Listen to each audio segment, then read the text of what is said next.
And let's give a warm welcome to our speaker, Harry Page.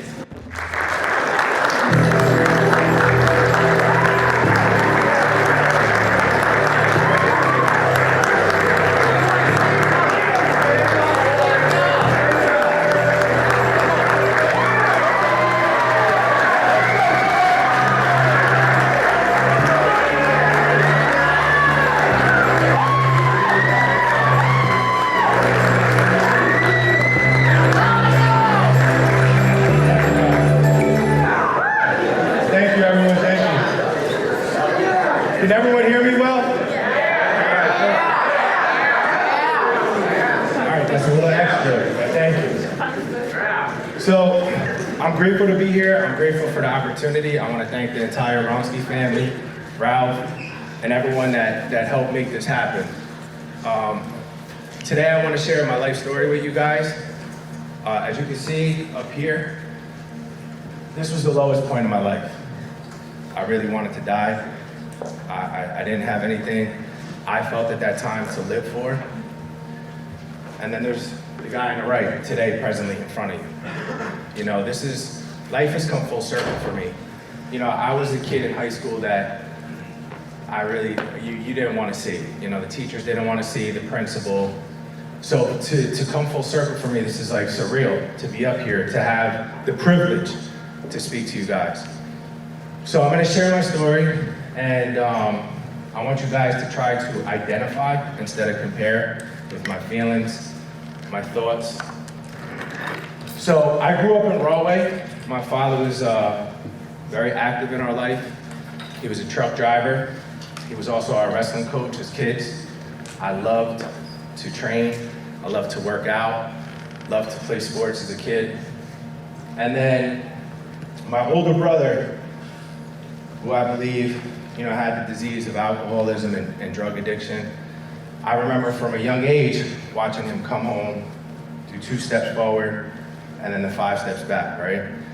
And we see things like that on TV, we think it's funny. And looking back today, there was nothing funny about it. My brother was dying from a disease that I didn't even know existed. And as a young kid, I wanted to be like my brother in a lot of ways, but when it came to that stuff as a young age, I really didn't want to do those things. I wanted to listen to my dad. I wanted to go, you know, do the next right thing with sports, go to school, get good grades, listen, follow directions.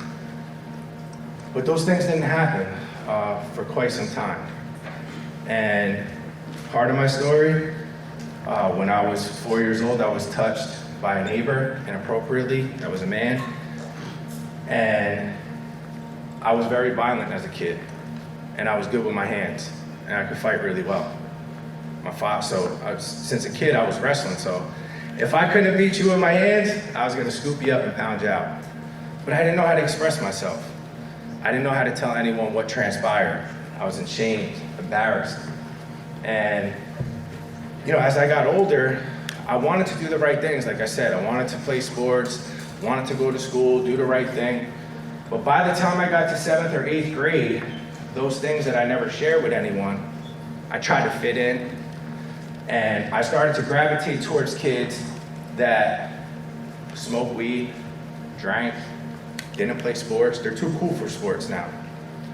And I didn't gravitate towards them because they drank or smoked weed.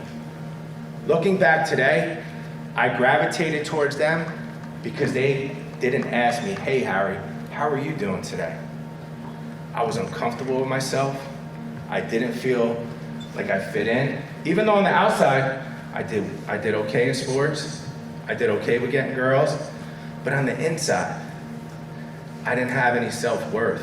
It was really, really low. So I started to smoke weed. I started to cut class. By the time high school came around, if we could change to the next picture.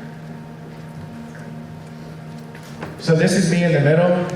So I got jumped by a group of guys when I was in 9th grade, and I pitched in junior high. I was a lefty, played basketball, and I caught one of the guys a week later, and I just wanted him to feel what I felt, right, when I got jumped. So I hit this kid, I knocked him out, and when he was knocked out, when he fell, his head hit the ground, and he went into a coma.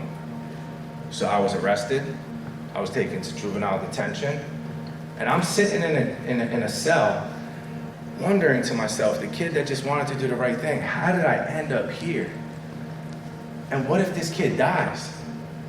I'm gonna be in jail the rest of my life. That's what I'm thinking. I don't know what's gonna happen. I didn't want that to happen. I just wanted him to taste a little bit of what I tasted. Justified anger. Never got me anywhere good in life. So I end up being separated for the first time from smoking weed, drinking, because I have a 5-year suspended sentence, which means if I don't do what the judge tells me, I'm gonna go do 5 years in Jamesburg, plus whatever he wants to put on top. So the fear made me walk the straight and narrow. But I still did dumb things. I had to go to a program 5 days a week from 7 a.m. till 7 p.m. at night in Elizabeth, with the worst of the worst from Plainfield and Elizabeth. And I was released on the weekends. Now, any normal person, if you say, hey guys, just do the right thing, you won't go do 5 years in prison. I'm sure you guys would do that, right? Right? Nod your heads. I still drank on the weekends. And still rolled the dice on doing 5 years in juvenile detention. But I didn't understand that what started with weed and then drinking already had a grip on me.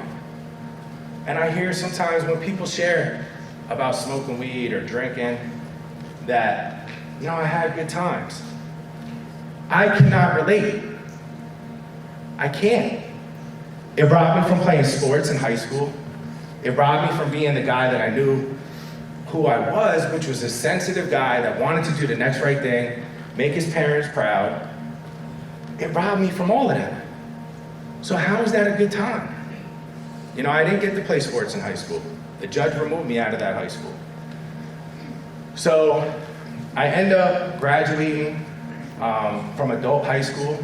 That was the judge's, his rule that I finish high school, get my diploma, suspended sentence will be lifted, I'm off probation, I'm done.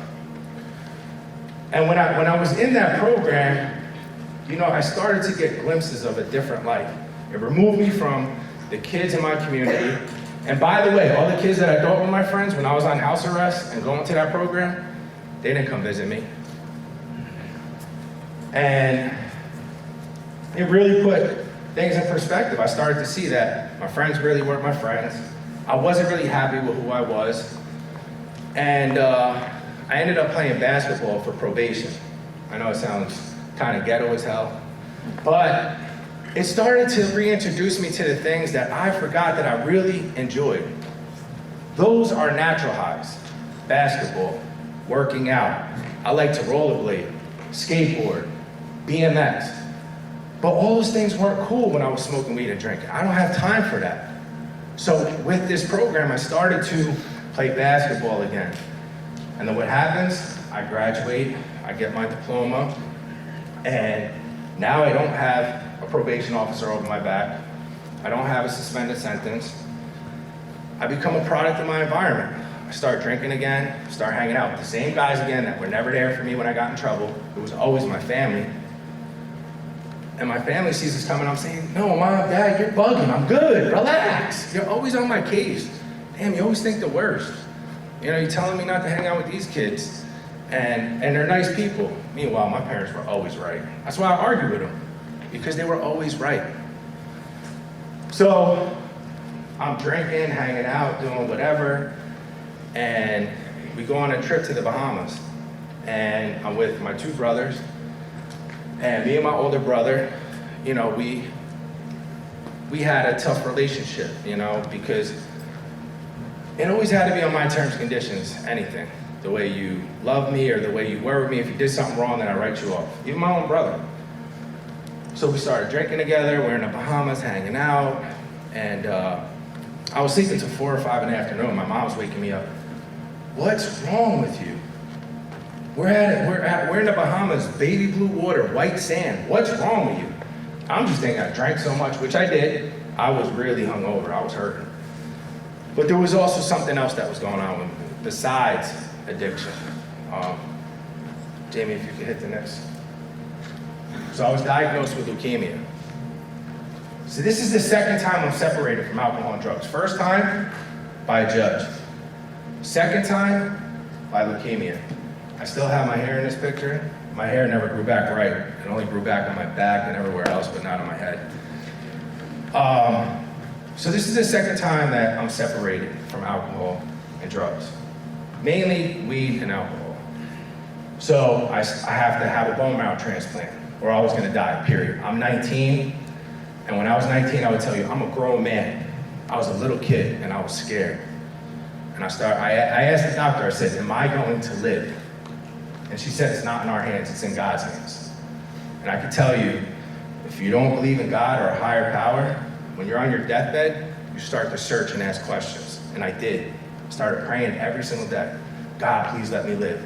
God, please let me have good white blood cells so I could fight off a common cold that could kill me. And things started to get better. I started to have a lot of gratitude just to be alive, waking up, being able to talk to my parents that I used to think were so annoying. And all they were trying to do is just make sure that I turned out okay and tap into the man that they saw and knew I could be. Let's go to the next picture after my transplant. I lost 100 pounds in 3 months. I was very frail. My older brother was my donor. My blood type changed from A negative to A positive to him. I had what was called a stem cell transplant. And I'm really the poster child for Robert Wood Johnson in New Brunswick. I was the first bone marrow transplant from start to finish.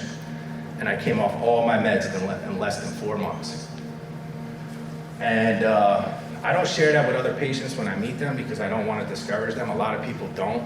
They have what is called graft versus host disease, where their body recognizes the cells as foreign and they have an internal fight. You have sores in your mouth, your eyes.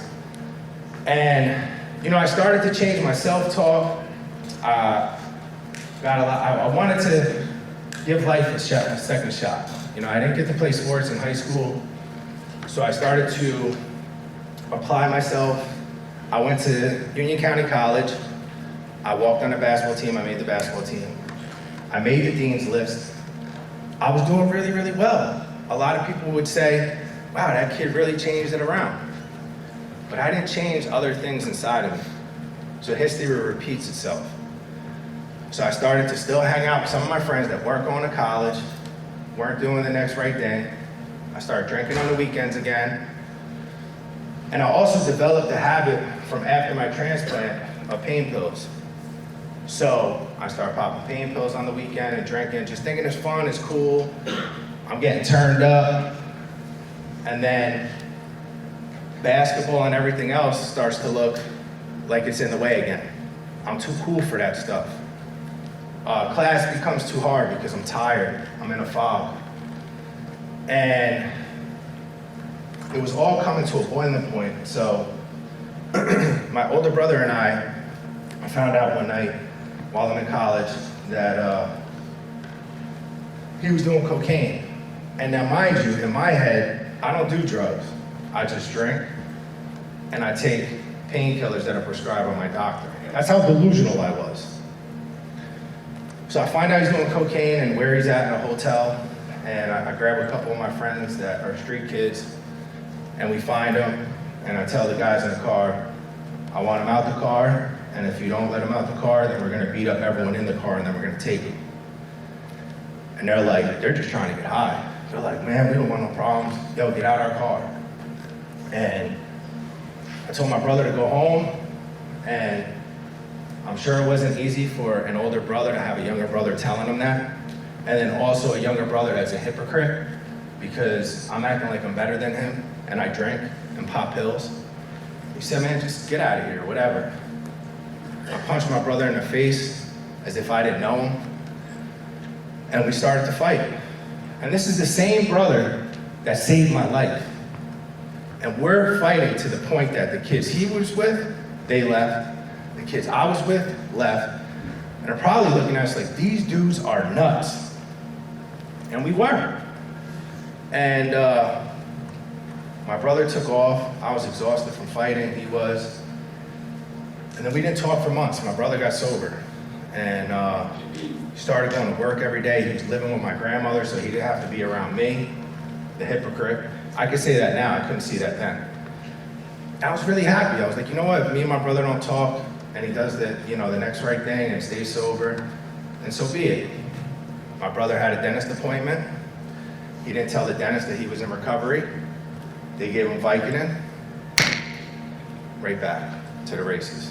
He's drinking again, popping pain pills, doing cocaine. I see him at a house party. I'm with my younger brother. And I was very violent. I had a lot of anger issues. And he said, just let Ryan be. And I said, I really want to talk to him. Because I knew from having leukemia that life is fragile. It could change at the drop of a dime. None of us are promised tomorrow. Anything could happen. I'm sure you guys had experiences in your life with your own family or friends that all of a sudden someone's here and they're gone. And I knew that. So I knew I was wasting time with my older brother that I genuinely loved and just wanted to be his brother. And I knew I had to stop judging him. I went over to him, and he was just a non-confrontation guy. He was very easygoing compared to me. I said, Ryan, can I talk to you for a second? He said, what do you want to do? What do you want to talk about? You know, you always want to fight, blah, blah, blah, blah. I said, I just want to be your brother and love you.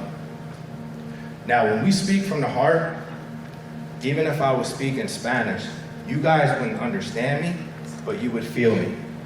Whenever you speak from the heart, you connect to other people. Because they'll feel it, it's genuine, it's authentic.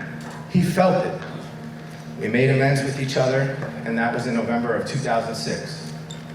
We were both selling drugs, doing drugs, drinking, fighting, all of that stuff. That Christmas of 2006, my brother said to me that morning, you know, Harry, I'm really glad we're talking, and I love you. It was the best Christmas gift I ever got.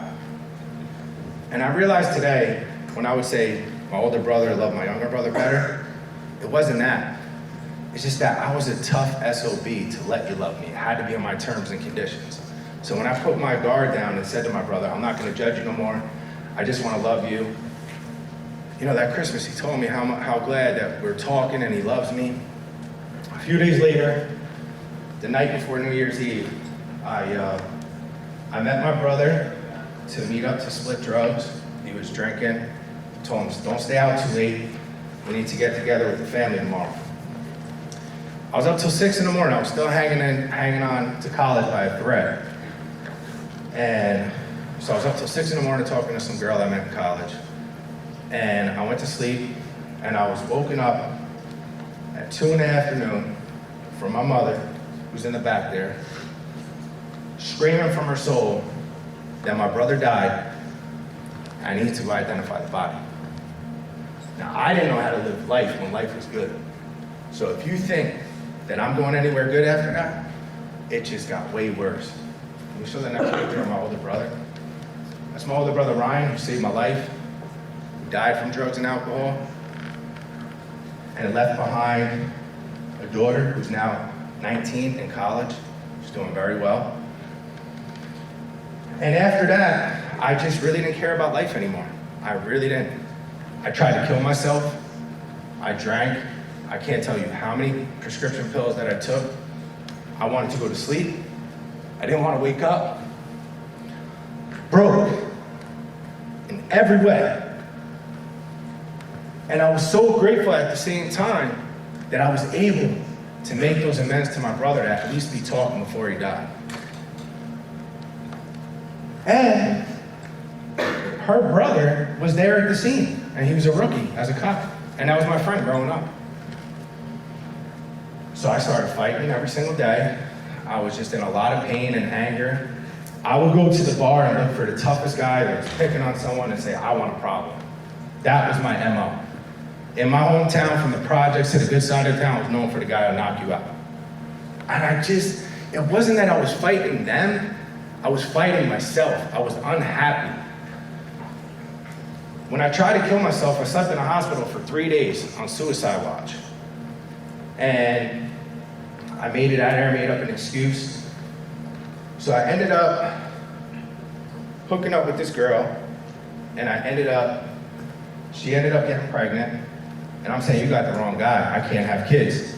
Because after my second round of chemo, it showed that I wouldn't be able to have kids. So when she got pregnant, I'm like, you got the wrong guy.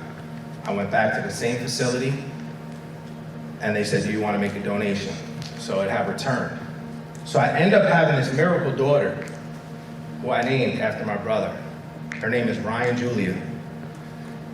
I honestly believe that girl was sent to me by God to wake me up to want to live again, because I really didn't want to live. I didn't. So I wanted to do the right thing, but I just couldn't get it together. We split up, the relationship didn't work with her mom, and my younger brother's just doing just as bad as I am. You know, the family broke from my brother dying. No one knows how to deal with it. We're obviously doing our best coping mechanisms, which is drink, get high, and my brother goes to rehab.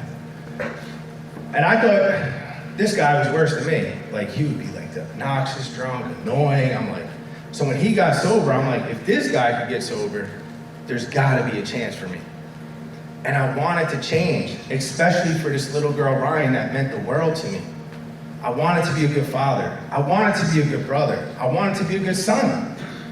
But it just had a grip on me where I just couldn't tap into that guy I knew I could be. I just couldn't tap into it. So finally, I take the suggestion to go to rehab, and I literally surrendered. And what that looks like, I was like, just tell me what to do. If you told me there was dog crap on the ground and eat that, you'll get better, I would. I was completely hopeless, and I needed a miracle. So I went to rehab, I took all their suggestions, I was out of all the bright ideas thinking I know everything. I started to take suggestions, and I haven't stopped taking since. I've been able to change careers. I went from a truck driver, I lost that job after I got sober, a year and a half in. I'm like, how the heck does this happen? I'm driving sick to a hospital, and I'm like, you know what? Today I believe everything happens for a reason, just like me speaking in front of you and sitting with Miss Ronsky's mom and her father and talking to them, and then this comes up, this opportunity. I believe that everything in my life happens for a reason today. So when I lost that job, I went to the hospital, and quick funny story, I end up hearing a unique voice, and it was my 8th grade teacher. I used to terrorize this woman. And I went over to her and I apologized for terrorizing her, and she started crying, telling me how I made her life miserable. She didn't want to go to school and she loved teaching. And we both shared each other's story. And I told her a little bit about myself, and now she's crying, her mom's crying, she's like, this is beautiful. And I was able to make amends to her.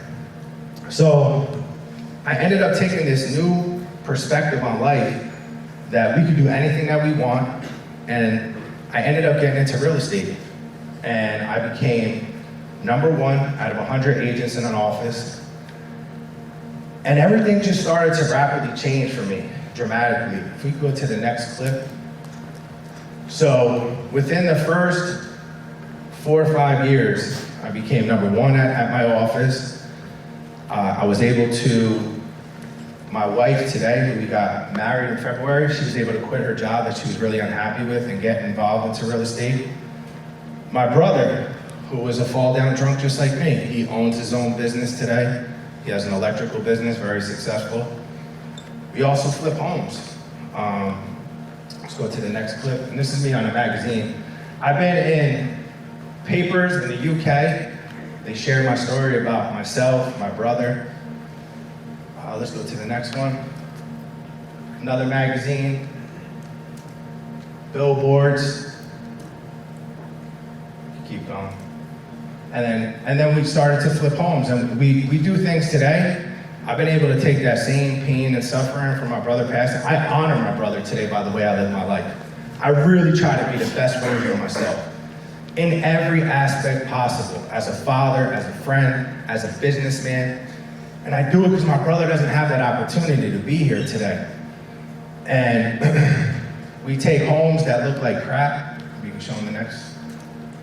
That was the house that we grabbed. my brother and I, and they show the next picture what we turned it into.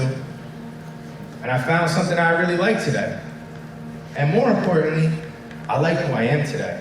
I'm comfortable in my skin. I'm not a follower, I'm a leader. I've been able to change dramatically after getting sober. And that same little girl that I was speaking about, that 5-year-old who watched me curse her mom out, disrespect her, jumping out in road rage with my 5-year-old screaming, "Daddy, don't beat him up." After a year of being sober, I start my day every day the same way. Prayer, meditation, I listen to motivational speakers. I'm very, very conscious and aware of what I'm feeding my brain, my mindset. As you guys go to the gym and work out a muscle, the brain is a muscle too. I believe what you feed it, it will attract, it'll grow. And I fall short. Let's go to the next. I stay around people that are positive, uplifting, motivating, driven. My good friend Laney that's in the back supporting me today. That's at my wedding in February. Let's go to the next one. My brother Jeff, who's been a true inspiration to me, a role model, and even though he's my younger brother, I look up to him in so many ways. Go to the next one. My buddy Serge. Guy's got a sense of humor. I was always running from cops. My best friend's about to become a chief. How funny is that, right? Go to the next one. And that's Olivia, our youngest daughter. So I have 3 kids. I have a stepson, Julian, my daughter Ryan, and Olivia. So getting back to Ryan, you know, she was watching her dad jump out in road rage, disrespect her mom, and now she's struggling with schoolwork, misbehaving. And I'm saying to myself, why can't this little girl get it together? But I'm not looking at my part. How could she get it together with a psycho father like me, jumping out in road rage, disrespecting her mom in front of her? And that following year, after being sober, waking up, her watching me pray, meditate. I genuinely tried to be helpful to her mother. And I think in the beginning, her mom was like, yeah, he's full of it. Until the consistency of it, of me genuinely trying to help, we're cordial today. So she would watch me, she'd say, Dad, what are you doing? Can I pray and meditate with you? Then she would see me help other people in recovery and say, Dad, who's that coming to the basement? Oh, they're sick like Daddy, I gotta help them. She'd see me be kind and caring towards others. So after the following year, I remember going to get her from school. She actually went to Featherbed Lane in Clark. And the principal said, Harry, we want to speak to you about your daughter. I'm thinking she's in trouble. I got in trouble my whole life. You just heard my story. I'm constantly in trouble. And I said, okay. I'm thinking the apple don't fall far from the tree. There's a little Harry right there. And they said, what's going on with Ryan this year? And I said, I'm kind of baffled. I don't know what you mean.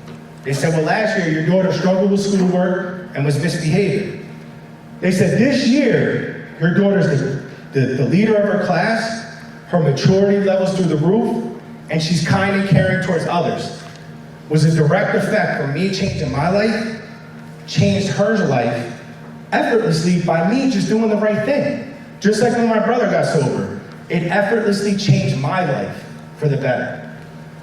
You guys are in a unique situation where you're at right now in life. You can literally do anything that you want.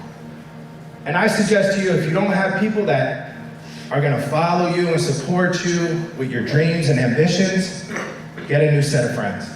They're not your friends. And you gotta follow your heart, even when you don't get the support. When I got into real estate, people looked at me like, he's a big guy, he should just drive a truck and get, pick up a shovel or something. But I believed in myself. Just like I'm being up here today. This was another dream that I'm doing. I came full circle in my life. I went from the worst kid that you would have said is gonna be dead or in jail. And I'm neither of those today. I'm up here speaking in front of you at a high school. And I never went to high school. I got locked up. Because I have a message of hope to say that if you could look at me and say, man, that guy was really screwed up. And I'm nowhere near him, and I could take some of the things and learn from him and apply them in my life and become the best version of myself. You guys can change that at any time, any day. So today, let's go to the next one. I want to talk about my parents. You know, when I was younger, I always felt like my mom and my father could have done more, but I was just so self-centered. Everything had to be me. I didn't appreciate that my dad got up at 4 a.m., went to the gym, drove a truck, came home, was our wrestling coach. I'm telling you right now, get a job and go work 8 or 9 hours. See if you want to go coach kids. See if you want to get up at 4 a.m. and go to the gym. My mother, a waitress, 15 years, always on her feet, working all day long, coming home, 1 o'clock at night. These people busted their butts and didn't come from the best backgrounds. We don't have to be a product of our environment like I did. I became. My mother comes from a single mother who raised 6 kids. She was burned 85% of her body. My mother took care of the rest of her siblings at 18. My father, he lost his father at 4, and then it triggered schizophrenia in his mother, where she needed to get hospitalized. And I'm not going to divulge into his story because he asked me not to, but if you think I had a crazy story and went through some stuff, I can't tie my father's shoes or my mother's shoes. And today, I can honestly say, I wouldn't be here if it wasn't for my mother and father. I appreciate them so much. And it took me a long time to get that. But if you guys can take a minute to think about what your parents do for you, how blessed you are, you got food on the table, you got a house, they go to work every day. And even if you don't have that situation, like my father, he still did the right thing. And he took that same things that he went through and became a mentor to those kids that didn't have maybe a father or a mother that were involved. He would give them ride homes from wrestling practice, ride home from tournaments. Today, my parents are my biggest heroes. Not Michael Jordan, not anyone famous. It's my parents. So, my 5-year-old, I just took her on a date in a limo. And the reason being is that I tried, and I took her on a date because, God forbid anything happens to me. You know, when you go through something life-threatening like leukemia, you feel like you're not promised tomorrow. Sometimes I feel like I'm on borrowed time, but I try not to think like that because it's depressing in a negative way where it's too much. So I tried to show my kids what a man should be like by taking them on a date. Because God forbid another cancer came back and took me out. You know, you hear people say, you know, I have colleagues of mine say, better get a shotgun, you got a beautiful daughter. The shotgun is the mind. The way I teach my daughter how a man should treat her will always trump. I'll never have to step in. It's the way I feed the mind with my kids. I tell my kids, don't get me wrong, school's important, but what's most important is following your dreams, following your heart, and doing what you really want to do in life, no matter what it is. If it sounds crazy, good, then you're probably on the right track. Because if I would have said to people, all the stuff that I just shared with you, that I went through, that I'm going to do those things, in the beginning, people are like, this guy's crazy, man. Now, people say, Harry's an inspiration. He's a poster child that anything is possible today in life. And I hope that I brought you guys a message of hope. That no matter what you're going through, what the cards you're dealt, that you can do anything. So I'm gonna leave you guys with my favorite quote, and that's, he who says he can and he who says he can't are both usually right. Today, I just choose to say I can.